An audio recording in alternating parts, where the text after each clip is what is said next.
Young love can be beautiful, powerful, or all-consuming. A jealous teenager vows revenge. She was just evil. She's like a person without a soul. A spoiled rich girl indulges her fantasy. Stab him! She wanted to make someone pay. And a love triangle turns to hate.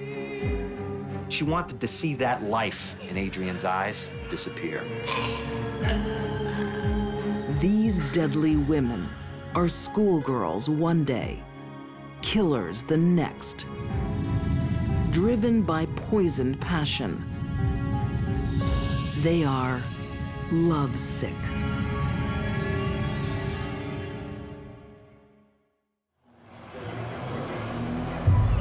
Most teenagers love their freedom. Not 16-year-old Lori Show. Thank you. Please don't be late. I will be here. I love you. She's afraid to leave her parents' side. Anyone who has to live in that fear, you can't imagine what it was like. Oh, look who it is! In Lancaster, Pennsylvania, in 1991, Lori Show is stalked, threatened, and assaulted by another teenager. Do you know you have a whore as a daughter?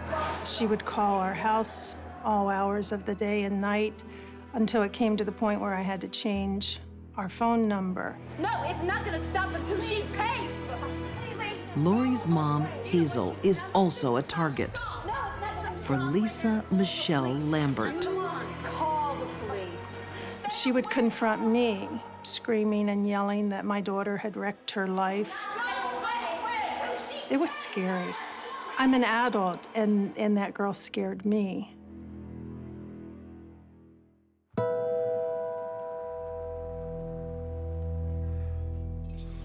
"19-year-old Lisa Michelle is lovesick for Lawrence Youngkin. She moves in with the 20-year-old roofer, but their relationship is anything but a fairy tale. That's exactly what I want. They fed off of each other. They were young, they were immature. Their fights got physical. Oh, you're hurting me. Their relationship was at times a very volatile one, and even a violent one where he did abuse her. It was on one of their early dates where he raped her, and she continued seeing him. I think that says more about her than it does about him. Into this unhealthy relationship, the younger 16-year-old Lori Show becomes an unwitting third party. Lori met them, and after knowing them for a short while, Michelle and Lawrence broke up. He was crying and upset. She felt sorry for him. So it's like, hey, let's go shopping. Thank you. I had a really great time. I had a great time too. Just something to get his mind off of Michelle so he wouldn't be moping around. And that was her downfall. Thank you. I had a really great time. I had an awesome time. I had a really good time. Lawrence Date raped Lori. Please, What is your problem? No, I'm sorry. I have to go. You're not going anywhere. Get in the back. Get your hand off that and get in the back right now. Get in the back. Lisa Michelle found out that Lawrence had actually raped Lori. It made her even more angry, but not at Lawrence, at Lori, his rape victim. Just 1 week after the rape, Lisa Michelle goes back to her abusive partner with some interesting news. I'm pregnant. You're pregnant? Yeah. Well, let's drink to that. Even though Lawrence is pleased, it doesn't ease Lisa Michelle's anger. The fact that her man looked at another woman was more than she could handle. She had to destroy the source of her pain. You think you can steal my man, do you? Michelle, I don't know what you're talking about. Don't you dare lie to me. You know exactly what I'm talking about. Lori cried and pleaded, Michelle, just go away. I don't want Lawrence. You're gonna have a baby. Go get married, do whatever. Leave me alone. And she wouldn't have any of it. Nothing happened. Just watch yourself.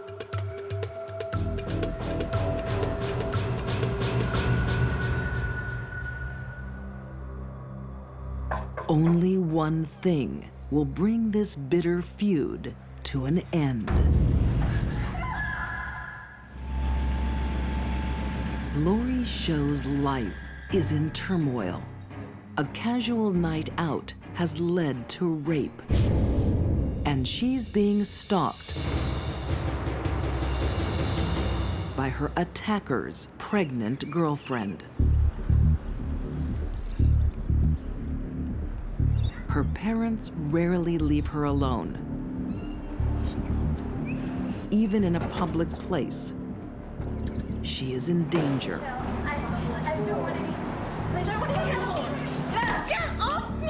Bitch, stop it, you! She beat Lori up in the parking lot at the mall. Hey, what you done to my baby? Yeah. Lori wouldn't defend herself because Michelle was pregnant and she was afraid of hurting the baby.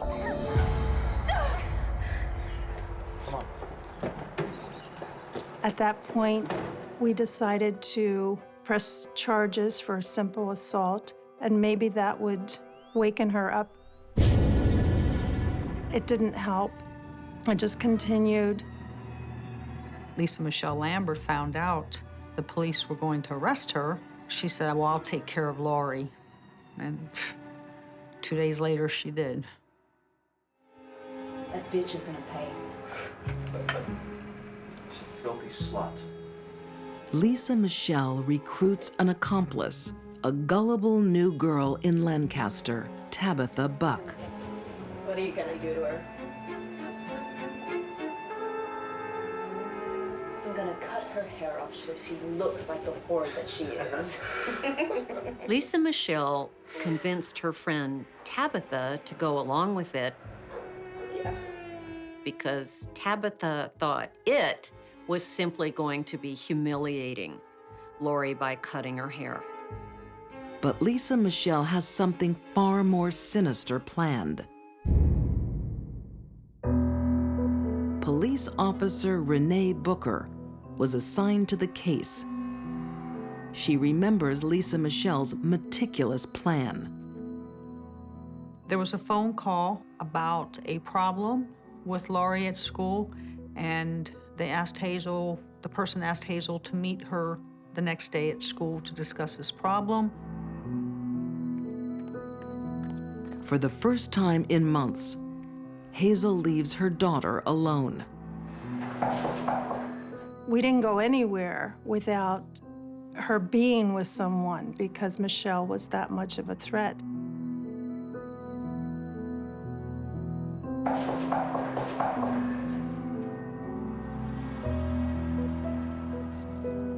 With Hazel out of the apartment, Lisa Michelle strikes. Lawrence Youngkin drove his girlfriend Lisa Michelle Lambert and Tabitha Buck to the condominiums. Tabitha went up first, and Lisa Michelle was nearby. Hey, is Hazel home? No, she's not. I'm sorry.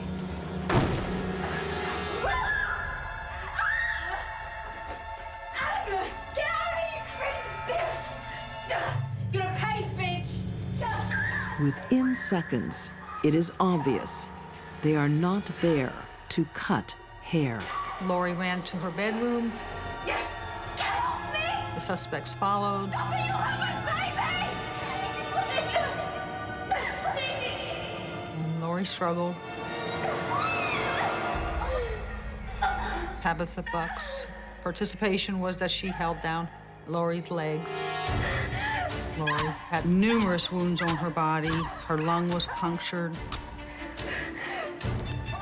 and her throat was slashed.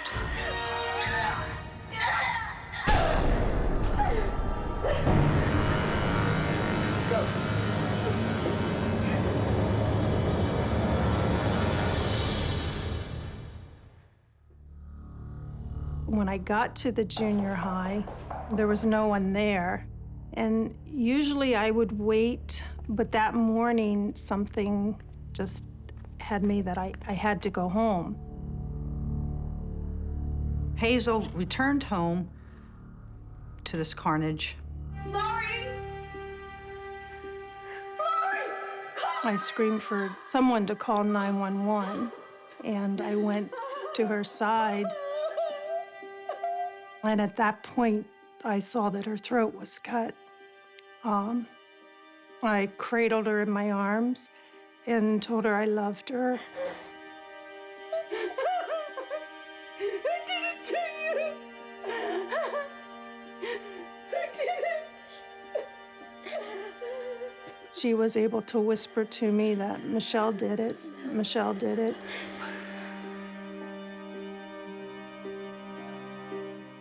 I can't even fathom what it must have been like for Hazel. Or begin to imagine what it must have been like for her, the horror. I'm sorry. All her attempts to protect her child have been futile. I told her I was so sorry that I left her, that it was a setup. She lured me out. Honey, I'm sorry. It was just unbelievable that I fell for that. But I didn't know the depths of evil.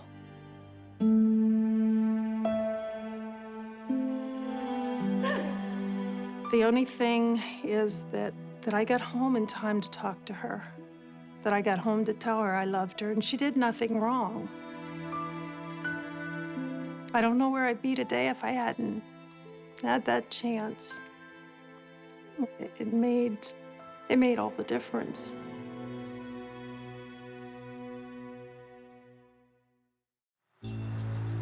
Lori's deathbed testimony leads police straight to Lisa Michelle and her accomplices.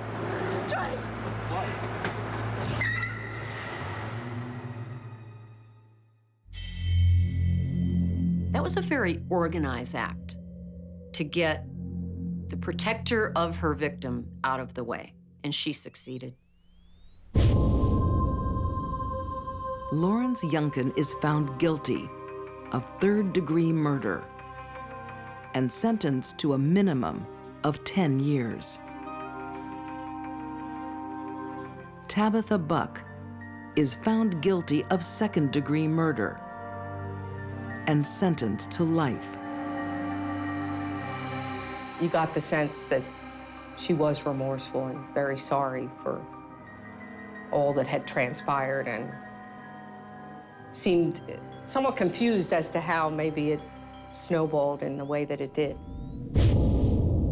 While awaiting trial, Lisa Michelle gives birth to a baby girl. She is being raised by her grandparents.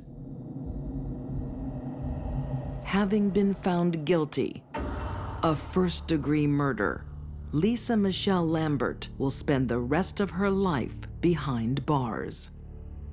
I don't want to ever see her out. I would be in fear of my life if she was ever released.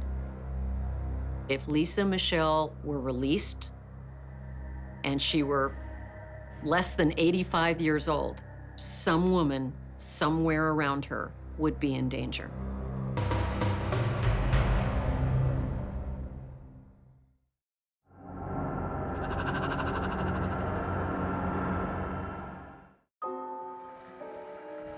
Baby face looks can be deceiving. They can hide terrible sins that can't be washed away. Daphne was destined to kill someone.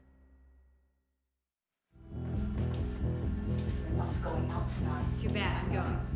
Daphne Abdella is only 15, but she scares people, I'm going in including her parents.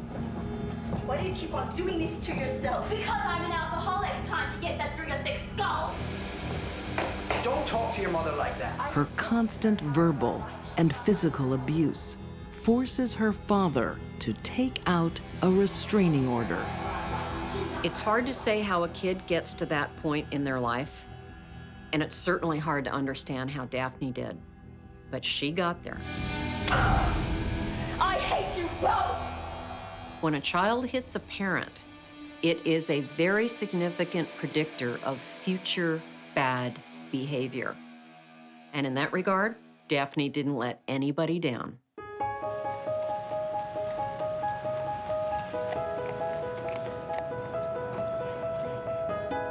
New York's Central Park is Daphne's favorite hangout, and where she befriends another misfit, Christopher Vasquez. What are you doing? You're such a loser. Well, Christopher was from the wrong side of the tracks. He lived in a fifth-floor walk-up, and his parents were working class. Christopher has his own issues. He's anxious and prone to depression. He was on a variety of psychotropic medications, including antidepressants and anti-anxiety medications. And he lacked experience with people his own age. So he was kind of a sheep, willing to follow anyone who was willing to lead him. Hey, you, what school are you from? Hey, I'm talking to you. What school are you from? Hey, you looking for trouble? Are you talking to me? Yeah, I said, are you looking for trouble? Christopher is in awe of Daphne's bravado. We are trouble. Okay, hey, just take it easy, all right? Daphne and Christopher fed off each other. He was shy, she was brazen. Hey, come on, these guys are losers. He admired her take charge attitude and behavior. He liked the way she could tell people to screw off and just say anything she wanted. So for him, Daphne was a shining star. Christopher is always at Daphne's side, hoping for affection. Have you thought about what I said? About you being my girlfriend. Yeah. She teases him, flirts with him, and then rejects him. Daphne's real passion is alcohol. Daphne found herself a member of AA at 15 years old. By that time, there was probably already significant damage done by the drugs and alcohol. Daphne isn't from the wrong side of the tracks. Just the opposite. They lived right across the street from the Dakota and right across the street from Central Park. Author Stella Sands says Daphne's upmarket lifestyle meant nothing to her. Daphne went to private schools, vacationed in very exotic lands, had everything she ever wanted. But on the inside, it seemed she was disturbed, angry, upset. Those around her see Daphne's temper getting worse. By May 1997, she's making outrageous threats. She says, "I'm gonna kill someone before this night is over." She had said, "I'm going to slice someone tonight." She was very arrogant and very haughty the whole day. Nothing ever happens in their boring, boring lives. But no one takes the 15-year-old seriously. I'm gonna make something happen. I'm gonna slice someone. You ready? She apparently was heard saying repeatedly that she was going to kill somebody today. And nobody took her seriously, I think, because I think she had ranted like that before.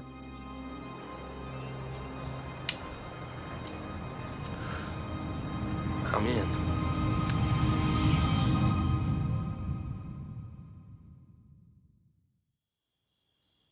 "15-year-old Daphne Abdella's favorite haunt is Central Park.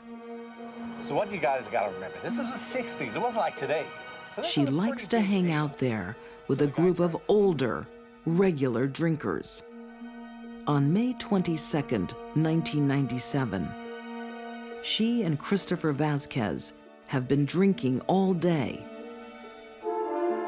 and well into the night. Jim looks at him. He says, well, you know. They cross paths with a park regular, Michael McMorrow, close to Strawberry Fields. Here's the Jim. Hey, who wants a beer? Hey, you want a beer? Hey, I know you. You're Irish.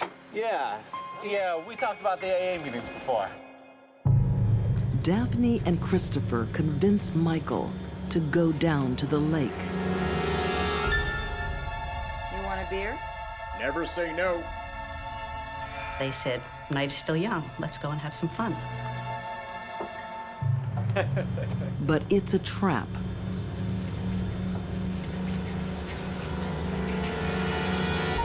Both teenagers are armed with knives. Hey, look, just take it easy, kid, okay? There's no need for this. Kid, put the knife away. Just put the knife away, okay? Stab him! Hey.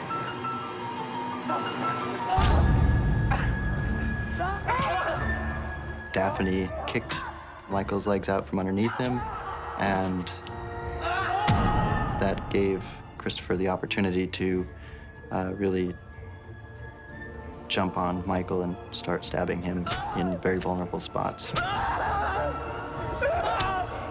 Mr. McMorrow was stabbed so many times.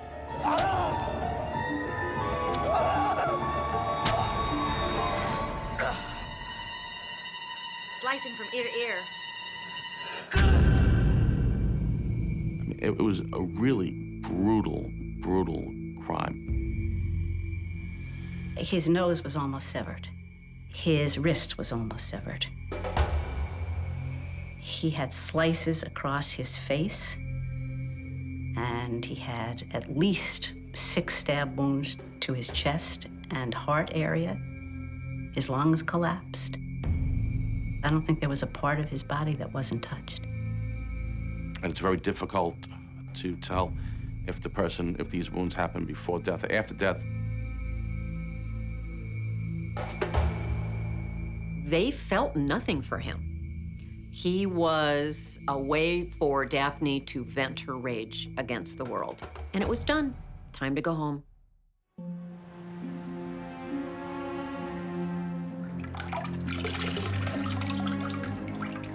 The teenagers clean up in the basement of Daphne's apartment.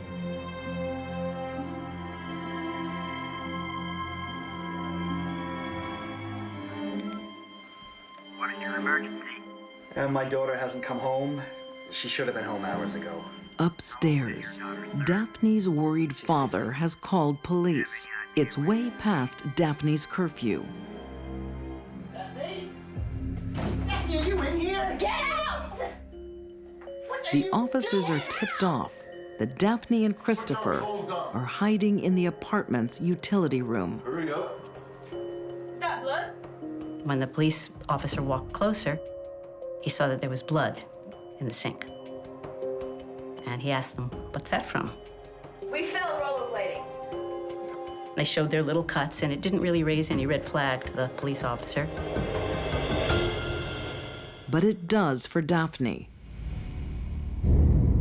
She fears she's going to be caught. So she makes an extraordinary phone call to 911. Operator says, "What's up?" She said, "There's a dead body in the lake." I said, "What lake?" "Central Park Lake." When the police arrive to question her, Daphne is enjoying dinner. And the superiors came and interviewed Daphne. And in the middle of it all, she was eating her mac and cheese, very calm. Yep, my friend Kristen. Oh, really? Mm-hmm. He killed the guy and then gutted him. I can show you where the body is. So she led the group over to the park, over to the gazebo, and there they found Michael floating.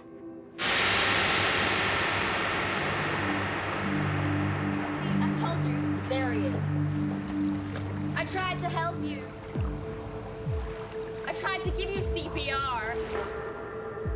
She starts screaming nonsense about how she had tried to save Michael.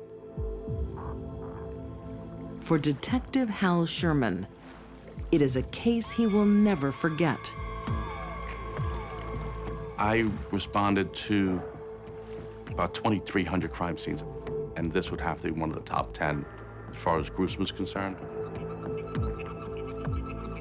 They found 40 inches of intestines floating nearby. They found blood surrounding him.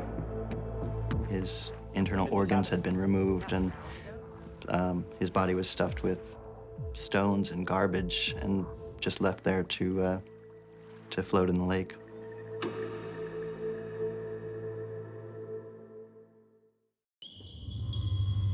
Neither teenager admits any guilt. They blame each other. Because of the conflicting and confusing testimonies, the only charge that will stick is manslaughter. Both Daphne Abdella and Christopher Vasquez are sentenced to 10 years, but only spend 6 years behind bars. She didn't seem remorseful about what she had done, and I think that, to me, was the biggest slap in the face.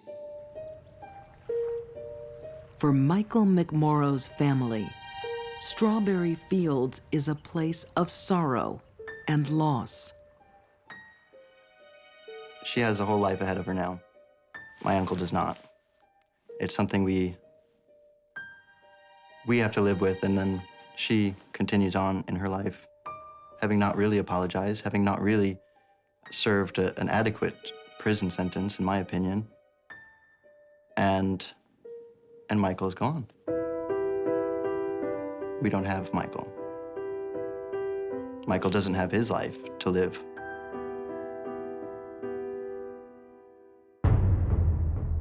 Daphne has been free since 2004. She still calls New York home. I certainly hope that Daphne got a lot of psychotherapy when she was in prison. It's hard being the new kid at school. Adrienne just wanted to be accepted by the people around her. Classmates can be so cruel. Your friend, one day. You know, Adrienne just wanted people to like her. Your deadly enemy, the next. She wanted to see that life in Adrienne's eyes disappear. In 2005, in East Moline, Illinois, the local goth teenagers are often rebellious. But 17-year-old Sarah Kolb is totally angry. What is it with these people? They drive me crazy. She kind of looked like a thug freak, you know, real weird looking, and she tried to act like she was bad. They dress the same, walk the same, talk the same. You know, don't mess with me. They need to be slaughtered like the sheep that they are. Bad. She had to be the leader. If she wasn't the center of attention and the leader, she got you out of that group. She often thought about violence and blood and guts and that whole, you know, dark part of society. Hey, Check it out. Her #1 follower is Corey Gregory. Sarah had a kind of a charisma about her that the other teenagers were attracted to her. I mean, not just the boys, but the females too.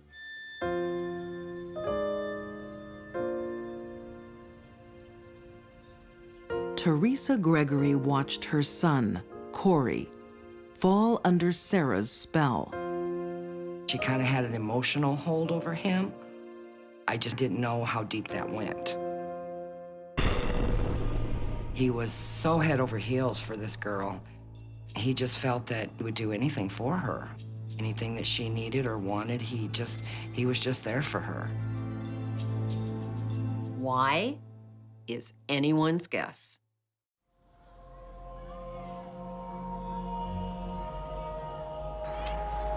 The new girl in town, 16-year-old Adrienne Reynolds, is also in awe of Sarah. I like your piercings.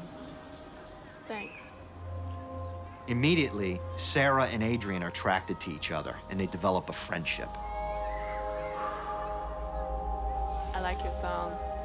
And Adrienne really falls for Sarah. She sees in Sarah this authority figure, this girl who will love her unconditionally. Maybe you'll find out. She's been through a rough, rough life. She's been into several different homes.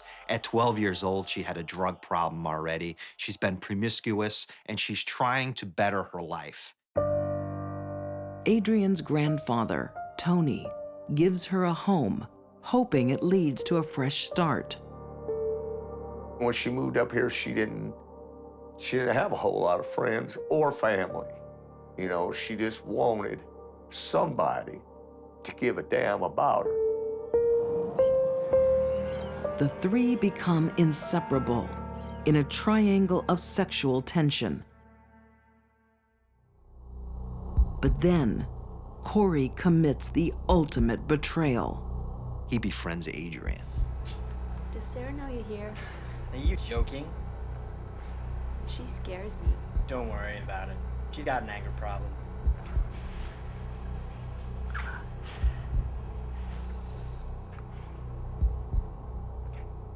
Are you screwing her? I know it made Sarah mad that Corey hung out with Adrienne because he told me. And that was the straw that broke the camel's back. You asshole. Bitch is gonna pay for what you did.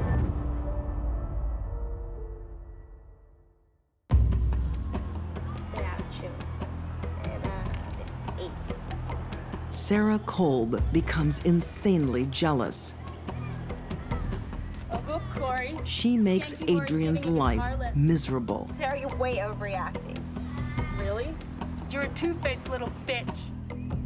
Sarah begins to really spread vicious rumors about Adrienne. She begins to threaten Adrienne. She had tried to get other girls at school to beat Adrienne up. Look, it's not like we were together. You sleaze on me, you sleaze on anything that moves. You're a dirty whore. I think Sarah's motivation to hurt Adrienne was one of the oldest stories we know: jealousy. You need to raise yourself. But no one could imagine how jealous. She wrote in there, I think it was, I'm gonna kill the bitch. So yeah, she definitely had it on her mind that she wanted to do it. She wanted to see that life in Adrienne's eyes disappear. A teenage crush has turned into insane jealousy. You have Adrienne Reynolds, the new kid in town. You have Sarah Kolb, the leader of the pack. And you have Corey Gregory, the puppy dog that follows Sarah wherever she wants to go. And what is this? It's a perfect storm brewing of violence. Hey, Adrienne. How are you? But naive Adrienne doesn't see the danger. She still wants to be friends and is lured into a trap. Sorry I've been a bitch. Thought we could talk. Sarah tells her, Everything's gonna be all right. Let's go out, get some lunch, talk this through. Yeah, all right. She didn't think about her safety. Maybe she didn't feel that she was in danger. I don't know. There's so much at play here. In broad daylight, in the parking lot of a busy restaurant, Sarah attacks. Sarah's yelling obscenities at Adrienne, calling her a whore, calling her a bitch. Well, Adrienne, she's a tough girl. She punches Sarah, punches her in the nose. Then the fight really starts getting underway.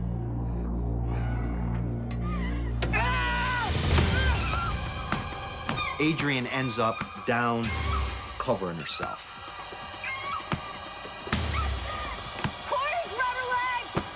And Adrienne's just fighting to try to survive.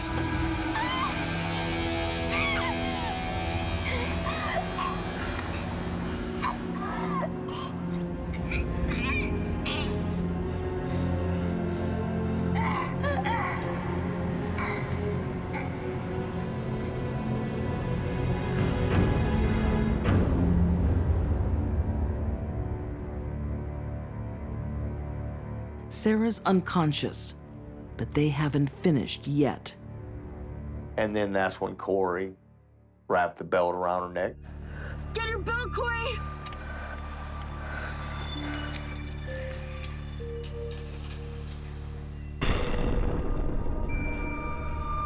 And I think that's how she died.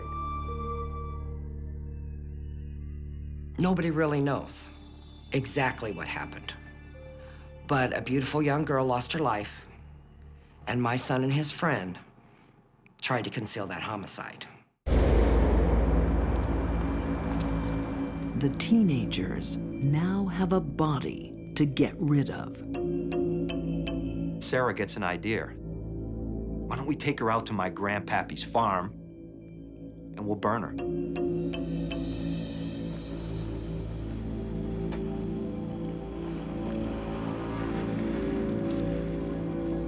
They pour gasoline on her. They light her on fire. She doesn't burn. They pour gas again. They light her on fire. She doesn't burn. Sarah says, you know what? We need to call our friend Nate. Hey, Nate. Yeah, it's Sarah. Got a job for you. And Nate has always dreamed of doing something violent. 2 days later, Nate Gaudette, another goth who can't say no to Sarah, gets to work. You guys really messed her up, yeah? Sturdy ass. She knew he was capable of doing it. According to her, he cut up small animals, so he was the one to call to cut up Adrienne's body. Picks up Adrienne's leg and he saws it off. And then he saws off her other leg. And then he saws off her arms. And then he saws her head off. And then for some strange reason, he saws her torso in half. And what do Nate and Corey then do? They walk around and they put those body parts, that 16-year-old precious girl, they put her into 2 garbage bags.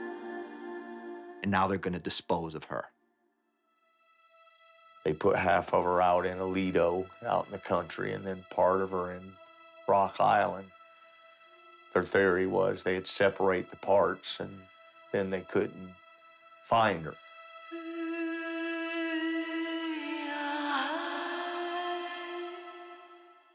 What did they do afterwards? They go to a fast food restaurant and gorge themselves on cheeseburgers and French fries. That's what they do. It may seem shocking that we have 3 kids kill a classmate, dismember them, and then go out for lunch. People will do things in a group that they would never do individually. For 3 days, a grandfather frantically searches for his granddaughter. he turns to her friends for help, including Sarah Kolb. Sarah she's a heck of an actor, because by the time we had called them, Adrienne was already dead. We didn't know it. And they just played like, just like me and you are talking. It never bothered them at all. Sarah may be cool and collected, but Corey's conscience is getting to him. His dad started questioning Corey and telling him that if something's happened, he needs to tell the truth. He just broke down and said, you know, I need to go back to the police station and I need my lawyer. I was devastated.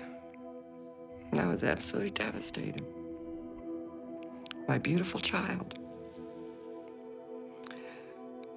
There's just no way to even explain how bad it hurt.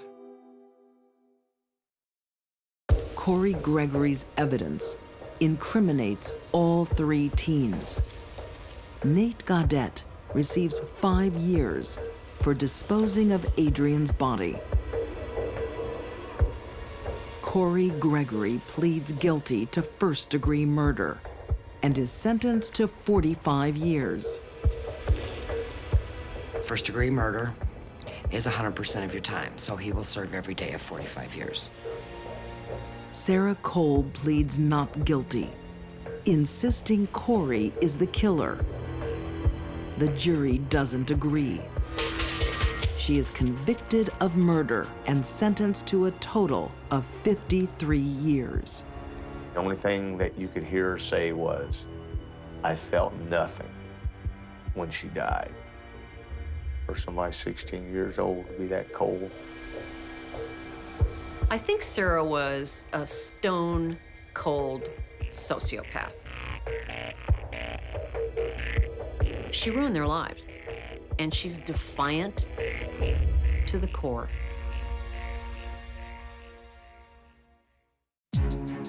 These deadly women all shared a warped passion. Lisa Michelle Lambert's insane jealousy led to a brutal murder. Rich kid Daphne Abdallah lived out her deadly fantasy. And Sarah Kolb's desire turned to deadly force. They were all young killers who were lovesick.